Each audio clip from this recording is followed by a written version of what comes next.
好，來關心的是機械狼現在搶灘，另外四川艦電磁彈射也亮相了。解放軍現在可以說是打了這場 AI 的立體軍團戰哦，到底戰力如何？等一下我們來做評估。另外呢，川普砸了9兆，這個是換算成新台幣的價格哦，打造15艘的巨艦，飛彈堡壘打得過無人機，來自於解放軍的無人機群嗎？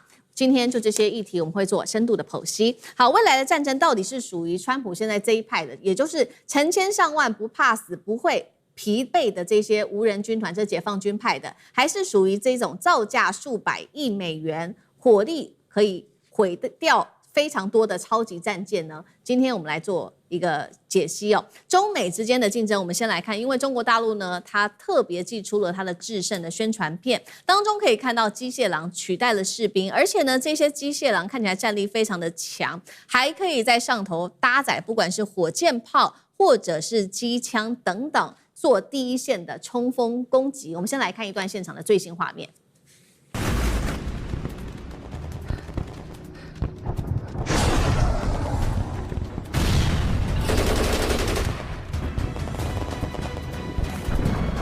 像我們特別看到的是機器狼哦，那它不只是火力攻擊而已，它還解放軍的部分把它分成了一共是3個角色。我們趕快來看到哪3個角色呢？第一個，它有一個叫做暗影的角色，主要是負責偵查跟目標的搜索。第二個是浴血，它會直接來做火力打擊哦。那麼最後一個是極地，極地是主要是運送這些彈藥啊，還有它的裝備跟戰場做支援等等。背後其實還有一個叫雲腦的系統分散任務，負責的就是調度，讓不同的機器狼可以組成這種不同的小型的作戰群。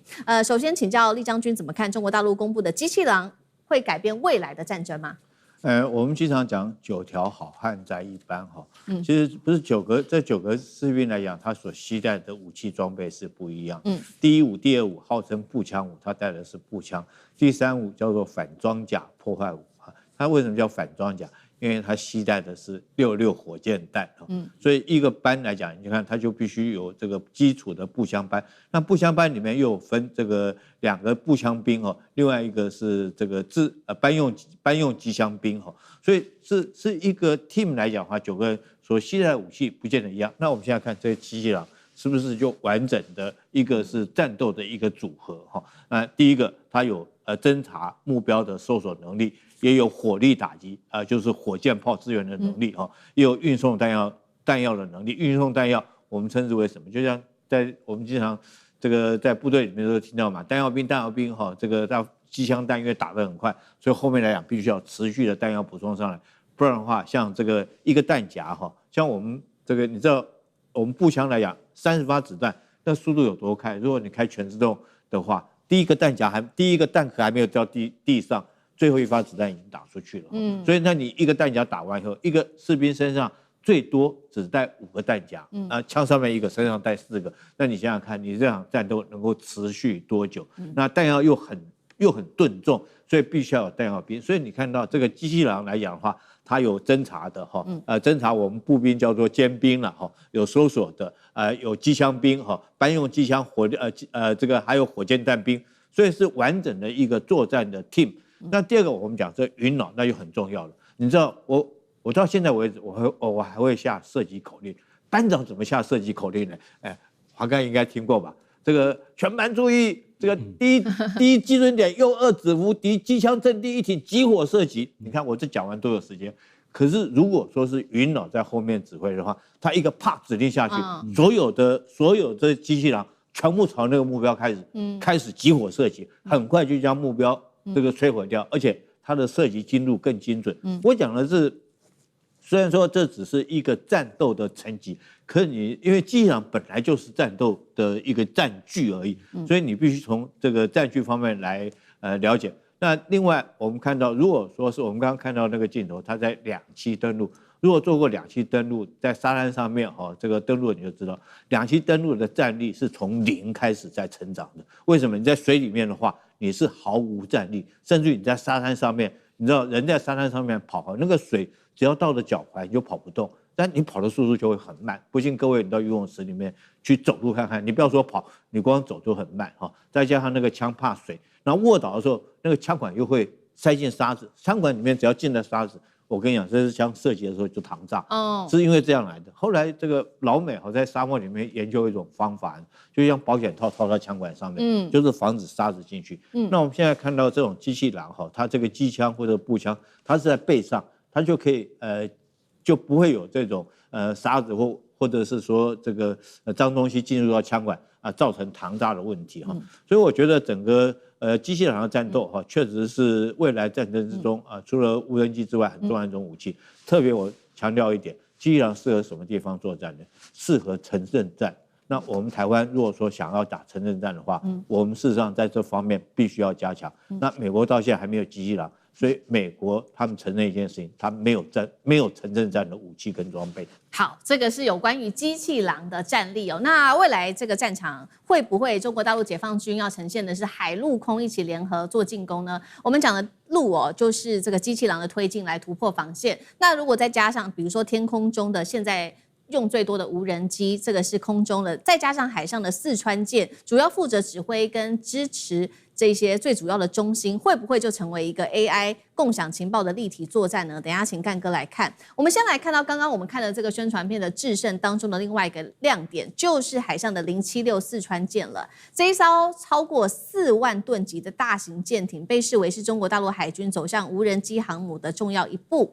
那麼首度曝光的就是它的電磁彈射的畫面了。好，畫面中我們等一下也會特別來秀一下影片哦。那076如果它真的具備電磁彈射的話，它就不是只是傳統的2棲攻擊了，而且是它可以搭載更多的固定翼的無人機來進行遠端的偵察、電子干擾，甚至發動攻擊。這種立體性的作戰搭配 AI， 幹哥怎麼看？因為076它其實是承繼075啊，075它就是純粹的2棲攻擊艦啊，但是076它現在的功能好像被有點渲染的有點複雜了啊？為什麼？因為最新央視釋出的畫面是它試飛了質量車。什麼叫質量車？就是電磁彈射的那個測試。因為那個質量車的重量是跟一架殲35完全一模一樣的。也就是說，我在嘗試用一樣的質量來這個發射這個質量車出去之後，是不是萬一有一天我們要用殲35逆中戰機發射出去的模式是一樣的呢？現在就是在修正這個問題，你知道，因為殲35還沒有正式上那個076的這個甲板，但是呢，不是光是這個質量車也要測試殲35之外，還可以測試空警600，還可以測試其他的，比如說殲15戰機等等。當然，我們現在講的就有點複雜了，但事實上最有可能以它的大小跟它的功用的話，應該是殲35最合適。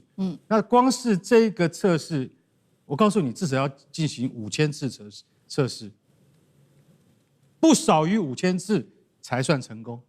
也就是像美國最早在測試蒸汽彈射的時候，也是一樣的道理。所以大家看到已經開始測試了，代表它很快就會成軍了？沒有，要經過很多很多的失敗教訓，你才會成功。電磁彈射在這麼大的載具4萬噸的載具上面，它比那個福建號它要小一點，但是它的原理是完全一樣的。你能不能夠用這個質量車發射成功？將來我們就可以發射殲35，或者我們殲35先擺着，我們先讓攻擊11服役。因為攻擊11是現在我們公認，大概全世界都公認，大概是海軍艦上能夠發射最重型的無人機了。這個無人機可以攜帶的那個彈藥量那是讓美國海軍都會害怕的。是，而且它的航程跟航續距離都非常遠。